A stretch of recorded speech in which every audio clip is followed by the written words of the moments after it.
Hello geeks and welcome into the stream. My name is Nick and today we're going to be going over my streaming workflow and showing a little bit about the programs I use and how I do things.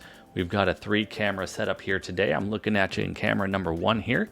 We've got an overhead camera number 2 here, and we've got a 3rd camera over my left-hand shoulder. As you can see here, the overhead camera, we're going to be going over some of the details there, but we're also going to be playing a little bit of Batman on the NES later on, so stick around for that. And again, we have our OBS Studio here in our desktop capture, so let's go ahead and take a look at that now. If we go ahead and look at our OBS, we've got a lot of scenes here. We'll be going through most of those here today. Each of those scenes, of course, has several sources. We've got a lot of video sources, audio sources, browser sources, and even a lot of filters that we'll be using. Over here on the right-hand side, you'll notice that we have our audio mixer. And here we've got all of our audio separated into separate channels, which is going to make life for you video editors out there so much easier, because I've got everything separated out into their own separate audio channels. So everything is easy to include or exclude from your video and change audio levels. The only one here that's got everything in it is the stream audio mix, but that's only for the stream. We're going to go ahead and close that and have a look at some of the other software we use when we're on stream. First and foremost, we use Elgato Wavelength software for monitoring our audio and managing the stream audio mix as well. We have our microphone, HDMI audio here, sound effects, music, web browser, and so on. So it's a very handy tool to have at our disposal. Next, we're going to go ahead and have a look at a program called Sammy. This program does a lot of automation, but it can also act as a virtual stream deck that you can operate from your PC directly. If we go ahead and have a look at the demo reel section here, I've created this deck with 2 buttons in it. One of them will send several messages to our Twitch chat later on, so we'll have a look at that. We also have a button here that plays a local sound effect on our computer directly. This program also has a component program, which is kind of a virtual stream deck on the PC that actually has buttons that you can click on as well. So here we'll go ahead and send a message to our Twitch chat. We'll check that out later, see if it actually works. And if it does, we'll hear a nice yay. There we go. Yay, everyone. We played a sound effect. So there we go. We have that. Next, we've got our actual Elgato Stream Deck, which you may have noticed earlier in the stream here. This stream deck has several buttons I've created. Actually, these are macro buttons, and each one you can see has a whole slew of different things that I've got going on and automation. So most of these buttons here are doing lots of different things, which is super convenient for putting together a fancy stream. And then last but not least, we have our button configuration viewer here. So we'll go ahead and have a look at this application capture later in the gaming scene to make sure that viewers get to see what buttons I'm pushing when I'm pushing them live on the stream. So we're going to go ahead and open OBS back up here, and we're going to go ahead and have a look at our overhead scene real quick here. And when we do, you'll notice that I've got something here I like to call the Mr. PSX. This is coming soon, TM. What we've got going on here, this is a kind of like an adapter for a PlayStation 1 with controller ports and memory card slots here. This is a design that I came up with myself and designed in 3D CAD. And then I went ahead and printed it on my 3D printer. Let's have a closer up look at this thing.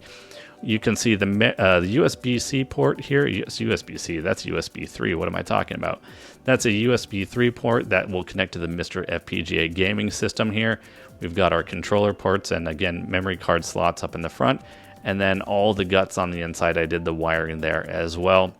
As I said, I designed this in a 3D CAD application and printed this at home on my personal 3D printer. Let's go ahead and close this back up here.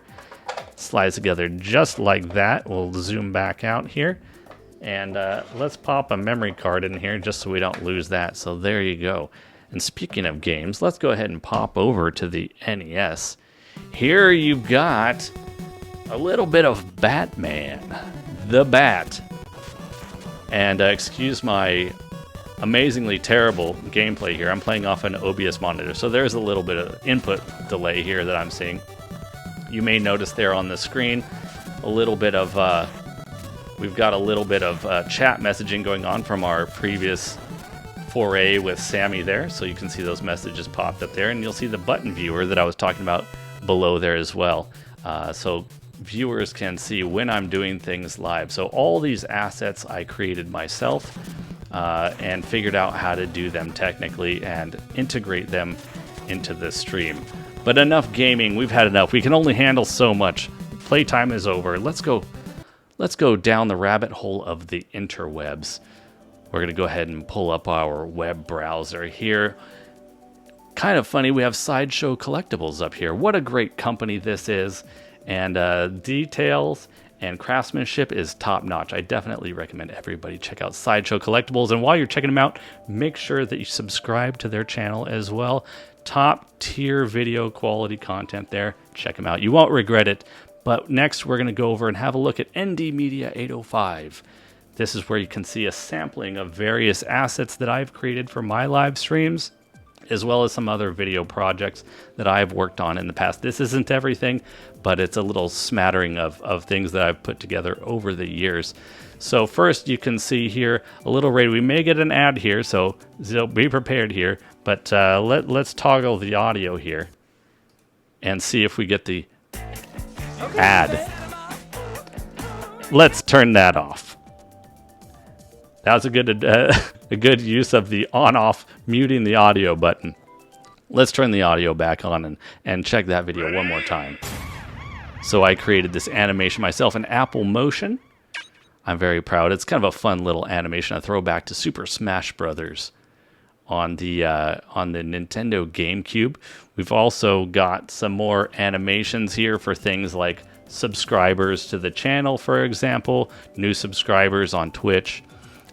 We've got other things such as, for example, a science fiction themed starting screen. I was extra into the idea of creating a science fiction based starting screen when I very first started streaming. And you can see here we've got some interesting elements, including a 3D rotating head as well as many other animated widgets, and a rotating carousel of various clips from previous streams. Very cool, and I like to keep this as a kind of a throwback to what I did in my early streaming career. And then, of course, we have another updated version of this that also has some audio. This one happens to share a clip of a green screen technique I used to celebrate the fact of 500 followers back in the day on twitch.tv. And you can see some other examples here of a custom Mario Kart 8 overlay. We'll have a closer look at that later on, and a little bit more green screen action for you. So I've done it all. Everything is here. Lots of great experiences creating content for Twitch. And of course, as I mentioned before, we have a Mario Kart 8 overlay. I created this in Apple Motion as well, themed on Mario Kart 8 menu systems and so on.